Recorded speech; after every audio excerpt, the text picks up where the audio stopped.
Les ondes de Limo. Osez la curiosité pour votre bien. Anne-Sandrine Di Girolamo.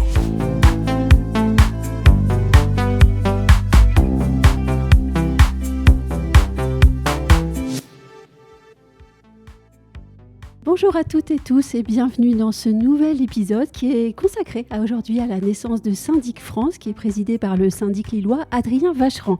Pour nous dire quelle est la raison d'être, mais aussi les ambitions de cette nouvelle association professionnelle Loi 1901, je reçois Gilles Frémont, qui est membre du bureau de Syndic France, en sa qualité de président de l'ANGC. Bonjour Gilles. Bonjour Sandrine. Pourquoi avoir créé Syndic France aujourd'hui ?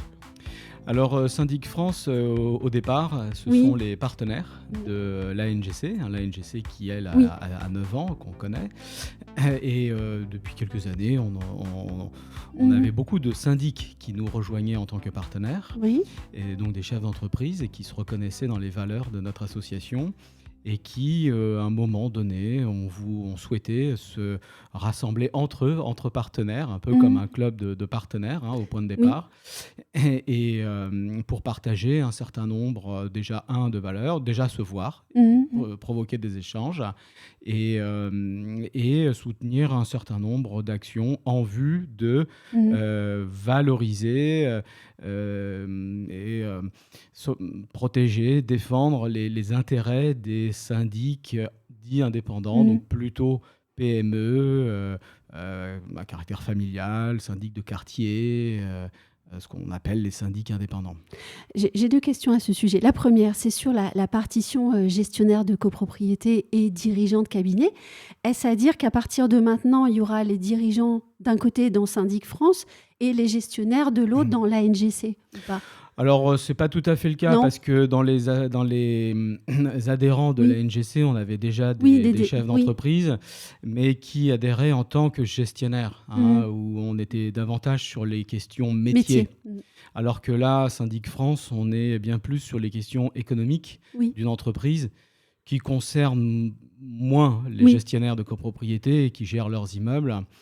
Donc la délimitation, elle est plutôt là. Mais un chef d'entreprise pourrait être adhérent à NGC. Et d'ailleurs, on a bien indiqué dans les statuts que pour être membre de Syndic France, il fallait préalablement être partenaire de la NGC. Il y a déjà aussi 3 organisations professionnelles, FNAIM, UNIS et SNPI. Pourquoi, alors je pose la question naïvement, mais pourquoi en créer une supplémentaire alors que, par exemple, on parle beaucoup du sujet de la représentativité. Est-ce que, en créant Syndic France, vous n'avez pas peur qu'on vous reproche de diluer le discours ou la portée du discours face aux gouvernants ? Alors déjà, quand on crée une organisation, c'est une association, c'est toujours un signe de vitalité d'un secteur. Donc c'est plutôt bon signe et il faut bien le prendre. C'est des professionnels qui ont des choses à dire, qui veulent partager des choses et qui se réunissent et à titre bénévole. Donc qui c'est sont toujours motivés. Il n'y a pas de rémunération, ça reste un engagement à titre bénévole. Donc c'est du positif et c'est comme ça qu'il faut le prendre. Et deuxièmement, quand on crée une organisation, c'est qu'on sent peut-être quelque part qu'on n'est pas suffisamment entendu, reconnu par les organisations existantes. Et il est vrai, notamment avec la question de l'ordre de la création d'un ordre professionnel dont on parle beaucoup, qui a eu ce sentiment qu'on n'était pas forcément bien écouté, bien entendu par les organisations existantes qui sont là depuis très longtemps et qui ont une légitimité et peut-être un manque de réactivité, d'écoute sur ce sujet-là comme d'autres. Et je rappelle, encore une fois, que les syndicats existants, UNIS, FNAIM et SNPI, sont représentatifs de l'ensemble des professionnels de l'immobilier de la loi Hoguet, donc les transactionnaires, les gestionnaires locatifs, mais c'est également les marchands de biens, qui sont des professions quand même très éloignées de celles de syndic, et qui représentent également les syndics, tandis que l'ANGC et Syndic France aujourd'hui ne représentent que les syndics. Donc on est vraiment des spécialistes, comme un médecin spécialiste, et donc peut-être plus actif, plus entreprenant sur certains sujets. Oui, mais alors, si je pose la question avec humour, c'est parce que vous n'entendez pas de réponse positive à votre demande ou votre souhait de créer un ordre que vous vous dites, on va s'en charger nous-mêmes ? C'est un peu ça, mais c'est pas que ça. Oui. C'est pas que ça. Je l'ai dit, un syndic indépendant, il existe, comme vous le savez aujourd'hui dans le paysage de notre secteur, les grands groupes et une constellation Mhm. de PME, Oui. et voire même de syndics solo, et puis après des cabinets de taille intermédiaire. Et comme dans beaucoup de secteurs d'activité, on a une représentativité pour les grandes entreprises et une autre représentativité pour les indépendants. Ce qui est naturel, j'ai envie de dire, parce que Oui. c'est pas les mêmes enjeux. Non. C'est pas les mêmes enjeux, ça n'a pas la même voix, ça n'a pas le même poids. Je ne dis pas que les syndicats sont les syndicats des grands groupes, c'est absolument pas le cas. Mais on a senti quand même que les grands groupes avaient un certain poids, une certaine parole, déjà de par leur poids économique, mais également par leur organisation, hein. Il y a l'association Pluriance qui existe depuis de très nombreuses années déjà. Et l'association Pluriance, qui est l'association des grands groupes, je rappelle qu'au départ, historiquement, quand elle est née, c'était l'association des grandes entreprises adhérentes de la FNAIM. Oui. Hein. Bon, bah là, on a Syndic France, qui est l'association des petites entreprises de la NGC. C'est un peu le même mouvement, on va dire. Des cabinets indépendants. C'est ça. Ça ne veut pas dire que vous vous opposez, donc c'est ce que vous dites. Absolument pas. Oui. Vous travaillerez peut-être aussi avec les grands groupes ? Bien sûr, et je pense qu'on va se retrouver, et on se retrouve déjà sur un certain nombre de sujets. Et d'ailleurs, parmi les partenaires de la NGC, il y a également des grandes entreprises, parce qu'on se retrouve quand même autour de certaines valeurs métiers à la NGC, des valeurs de pratique du métier. Et la NGC, c'est ça. Mais on ne parle pas de sujets économiques. Et là, les intérêts ne sont pas les mêmes. C'est pas le même empressement de retour sur investissement. C'est pas les mêmes investissements. C'est pas pas toujours les mêmes capitaux. Oui. Même si on a aussi des grandes entreprises familiales. Oui. Il n'y a pas de définition. Grandes entreprises indépendantes. On sait tous à peu près ce que c'est quand on est dans le secteur d'activité, mais il n'y a pas de critères séparatifs, légaux ou inscrits dans le marbre. Et puis il y a des interconnexions entre les deux. Mais on sent quand même globalement la frontière, la délimitation, on la voit quand même se dessiner, même si parfois la frontière peut être un peu floue. Donc on n'est absolument pas dans l'antagonisme, c'est juste qu'on n'a pas les mêmes enjeux, tout simplement. Et donc pas les mêmes enjeux, et donc quels sujets de travail sont à venir ? Alors je l'ai dit déjà, l'ordre, c'est vrai que c'est quand même un gros morceau. Parce que là, on est sur l'autorégulation de la profession, on est sur le respect strict et rigoureux d'un code de déontologie, on est sur la création d'un diplôme pour les syndics. Ça, c'est tout ce qui entoure la création d'un ordre. Et l'ordre, je rappelle que c'est pas que la sanction, c'est aussi beaucoup de prévention, parce qu'avant de radier un membre, on l'avertit, on l'accompagne, on lui fait du rappel à l'ordre. Donc ça, c'est vu comme du préventif. Et puis après, les autres sujets, c'est des sujets de management, RH. Vous savez que dans notre activité, c'est très, très ressources humaines, très collaborateurs. Et là, c'est là qu'on voit les interconnexions avec la NGC. Oui, la qualité de vie au travail. La qualité de vie au travail, l'absence de clauses de non-concurrence dans les contrats de travail pour fluidifier le marché et permettre aux collaborateurs de s'épanouir, ou d'autres recruteurs et de pouvoir les recruter. Donc ouvrir le marché, libérer le marché, des portefeuilles raisonnables, et puis surtout une valorisation de ses honoraires. Là, on sera assez sélectif et rigoureux sur le montant des honoraires. Hors de question de faire des prix cassés pour rentrer un immeuble et se rattraper derrière sur les honoraires annexes ou sur des activités connexes, même si ça fait partie du jeu, mais il y a quand même une certaine limite, parce qu'on en crève un petit peu dans notre métier, des honoraires cassés. Donc ça, on l'évite, et il y a beaucoup d'indépendants qui cassent les prix. D'ailleurs, c'est souvent eux qui cassent les prix, mais pas que. Et puis, des sujets de son environnement de travail en termes d'outils, les bons logiciels, la bonne assurance, la bonne banque voire pourquoi pas créer notre propre caisse de garantie en partenariat avec un assureur. Historiquement, je rappelle que la SOCAMAB, c'était la caisse de garantie de la CNAB, créée en 65, la CNAB ancêtre de l'UNIS, et que Gallian, c'était la caisse de garantie de la FNAIM. Donc, j'imagine qu'à l'époque, ils ont réfléchi aussi sur ces questions-là.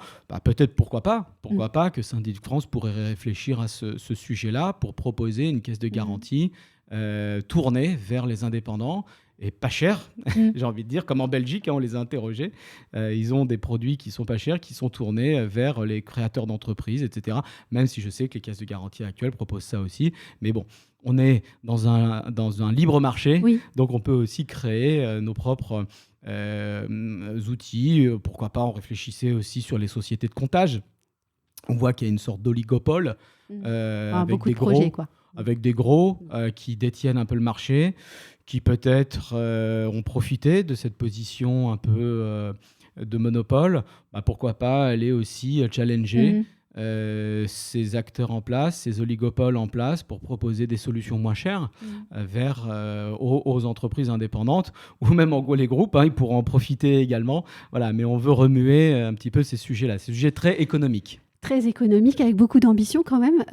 Comment est-ce qu'on fait pour influer sur le débat quand on est une association naissante ? Alors, c'est le travail des hommes. Oui.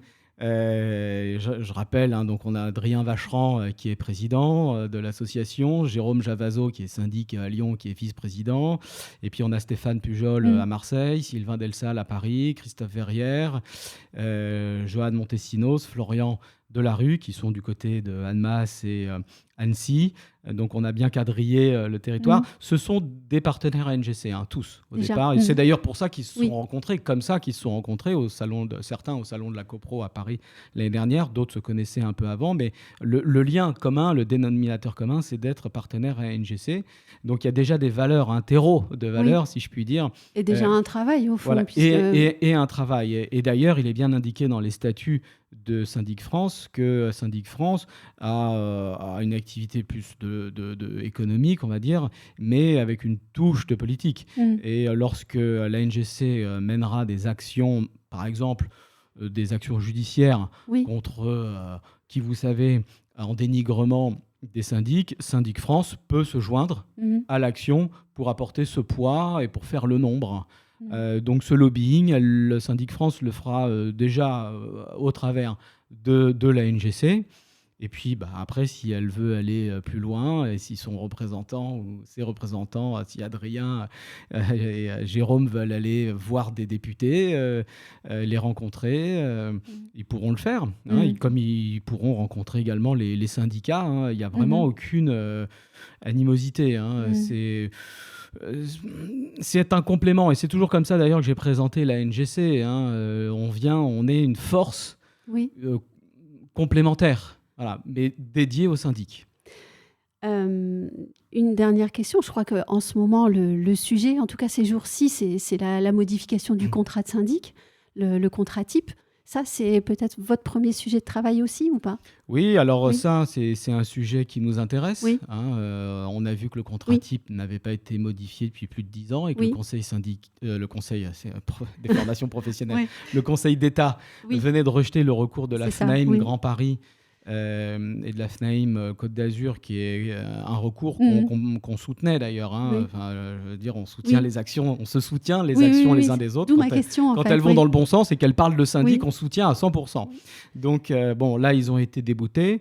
Qu'est-ce qui va se passer maintenant ?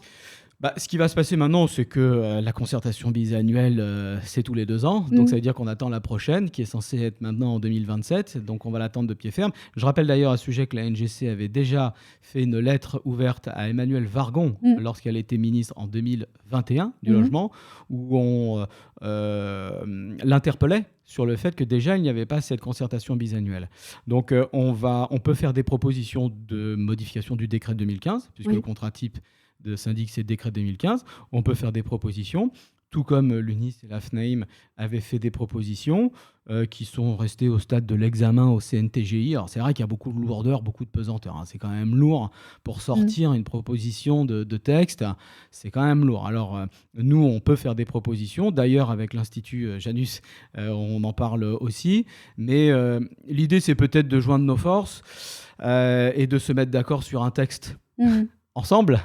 Vœu pieux peut-être, Oui. mais en tout cas, ou alors est-ce que c'est le premier qui envoie sa proposition qui a gagné? Je ne sais pas, mais à un moment donné, quand ça fait 10 ans que ça n'a pas bougé, on peut quand même se poser des questions sur les forces en place. Oui. Est-ce qu'il n'y a pas un certain immobilisme ou en tout cas un empêchement, un auto-empêchement, parce que résultat, rien ne sort et on a toujours le même contrat depuis 10 ans. Et exemple plus concret, le syndic continue à travailler pendant 1 an et demi, 2 ans, quasiment gratuitement, sur les opérations de rénovation énergétique dans la phase étude. Oui, et c'est peut-être par là, finalement, que le contrat sera peut-être sauvé et modifié, peut-être.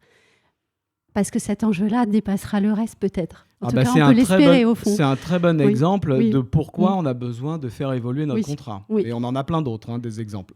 Merci beaucoup, Gilles.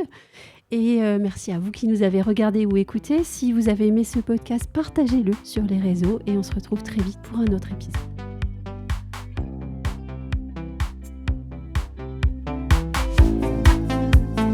Retrouvez les Ondes de Limo sur ondedelimo.com, les réseaux sociaux et la newsletter.